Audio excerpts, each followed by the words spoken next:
Hi guys, welcome back to our YouTube channel. In this video, I will show you how to reset the registry to default.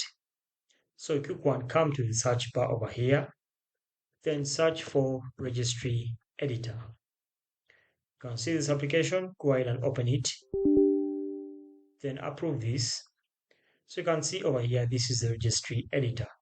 So in the registry editor, click on the last folder, then click on the drop down, then click on the software.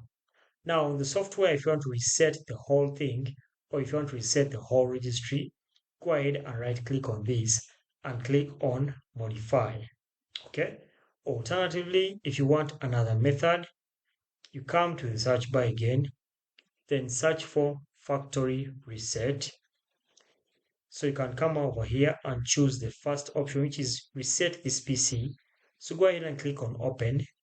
Once you click on open, you can see over here, guys, there's this button which says reset PC. But you only click on this button when you're sure you have no information that is valuable on your PC and when you're sure that you've backed up all your data. Okay, basically, those are procedures. Thanks for watching, guys. Subscribe and also like our videos. We shall meet once again.